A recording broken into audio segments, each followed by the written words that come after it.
I tracked down the newest smart glasses from countries all over the map, and each pair is repping its home nation in a proper knockout bracket to crown the true champion of the smart glasses world. So let's not waste a second and get straight into the opening match.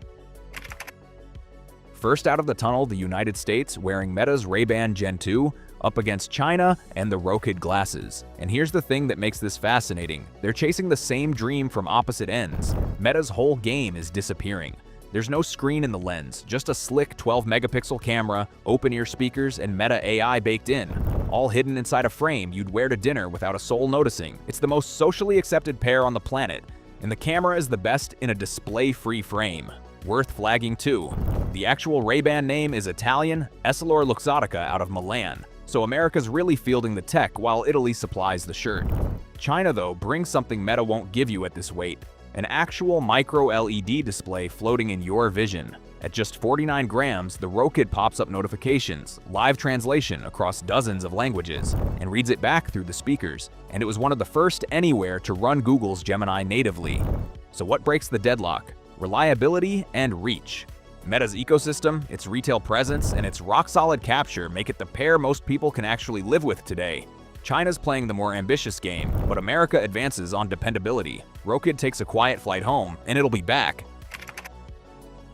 Match 2, and China isn't done, because this is a deep squad. Fielding the Rainio X3 Pro here, China throws out dual full-color micro-OLED displays that overlay navigation and translation right onto the world, even outdoors, in daylight, plus a built-in eSIM so it barely needs your phone. Against it, Germany, with the Berlin from latitude 52 degrees north, a red dot-winning Swiss material frame out of a design-led Berlin studio. And you immediately notice the two teams want completely different things. Rainio is all firepower, packing a genuine heads-up display into Eyewear, which is genuinely hard to do. Germany, meanwhile, plays it cool and stylish. A 12-megapixel Sony camera, 5 microphones, a Gemini-powered tour guide that names the landmark you're staring at, and a clever offline intercom strap that turns the glasses into a walkie-talkie for 8 people. It's beautifully built. But here's what sends it home. The German pair leans on a paid subscription after the first year, shipped with rough early software, and doesn't have a display to match the Rainio's ambition. When one phone is quietly redrawing what glasses can show you, and the other is a lovely camera with a monthly bill attached, China's just playing a bigger game. Rainio strolls into the quarters. Now to a battle of two eyewear philosophies, Japan versus South Korea. And Japan's entry is unusual, because Seiko is a titan of lenses and frames, not cameras and chips, one of the few names on Earth mastering both glass and metal. So Japan's really fielding world-class optics craftsmanship, waiting for the tech to be worthy of it, precision-ground lenses and feather-light titanium built to last decades. Korea has the opposite problem and the opposite strength.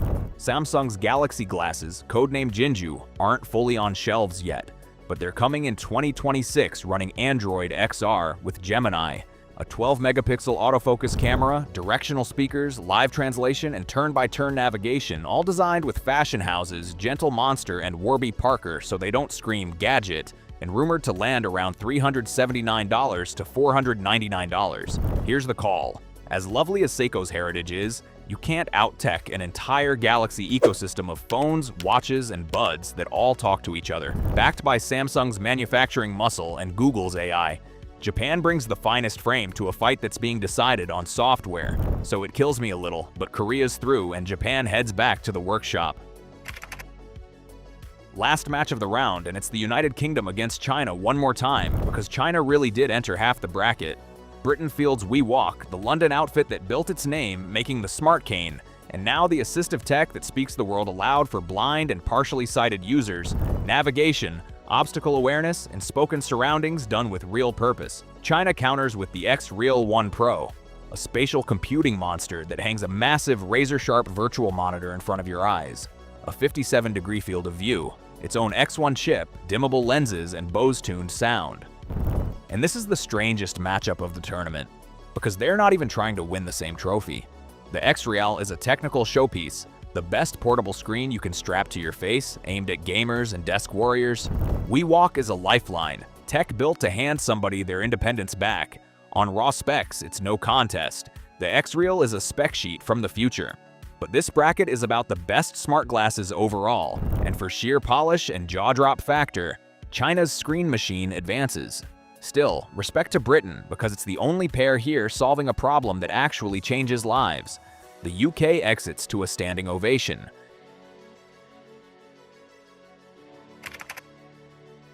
Quarterfinals happened fast and the favorites held, so let's go straight to the semis, where the air gets thin. First up, USA's Meta Ray-Ban against China's Rayneo X3 Pro. We already know America owns the most wearable, most dependable pair in existence, so the real question is whether China's display is worth the extra bulk, and honestly, it's close. Meta gives you an ecosystem, world-class capture, and a frame nobody clocks as tech. Rayneo gives you a real window of information over the world, outdoor readable navigation, and an eSIM that cuts the cord to your phone. What tips it? I think China finally lands the punch here. Meta has started to feel iterative, coasting a little on being the safe, stylish default, while Rayneo is dragging the whole category toward the thing everyone actually wants: useful visuals you can read on the move. It's the more ambitious pair, and ambition wins semis. So China marches into the final, and the reigning crowd favorite from America bows out. If you're enjoying watching these nations knock each other out, do us a favor and smash that like button. It genuinely helps more than you'd think. Other semi, and it's an all-heavyweight, almost all-Asia affair. South Korea's Galaxy glasses against China's X-Real 1 Pro. Korea's pitch is the everyday, an all-day pair you'd actually wear out the door, plugged into the entire Galaxy universe with Gemini in your ear and fashion brand frames on your face. China's pitch is the spectacle, the closest thing to carrying a private cinema and a triple-monitor battle station everywhere you go. And this is where you have to be honest about what people actually use. The X-Real is stunning, but it's tethered by USB-C, it's built for sitting and watching or working, and it leans more device than eyewear. Korea's pair disappears into a normal day, quietly helping with directions, translation, and photos without you ever thinking about it. The X-Real is the more jaw-dropping demo, but the Galaxy is the one you'd keep on your face from breakfast to bedtime, and that's what a real winner looks like. So South Korea sneaks past the screen giant and books the second spot in the final. China's cinema machine takes a bow, maybe to a home theater near you. So after all the drama, two nations are left standing, and what a final it is: South Korea's Galaxy glasses versus China's Rayneo X3 Pro. And what makes this brutal is that both aren't just great products, they're both dragging the entire industry forward in their own way. Korea's superpower is the ecosystem. Nobody stitches glasses, phone, watch, and buds together as seamlessly as Samsung, and pairing that with Google's Gemini and genuinely fashionable frames makes this the pair most normal people would happily wear tomorrow. It's polished, it's affordable, it's holding everyone else accountable on price and style. China's Rayneo, though, is doing the harder, riskier thing, cramming a real, daylight readable display and an eSIM into eyewear and betting the whole future on glasses becoming a standalone computer you wear. Korea makes the best version of what exists today. China is building what comes next. And here's what clinches it for me. Being wearable and refined is a superpower, but pushing the entire frontier forward is the bigger swing. Rayneo is taking the risk that actually shapes where this whole category is heading. And that, I think, is what makes China the smart glasses world champion of 2026. So China lifts the trophy, but did the right nation win, or did your country get robbed? Drop your pick in the comments, and if you had fun with this bracket, hit like and subscribe so you don't miss the next one. Thanks for watching.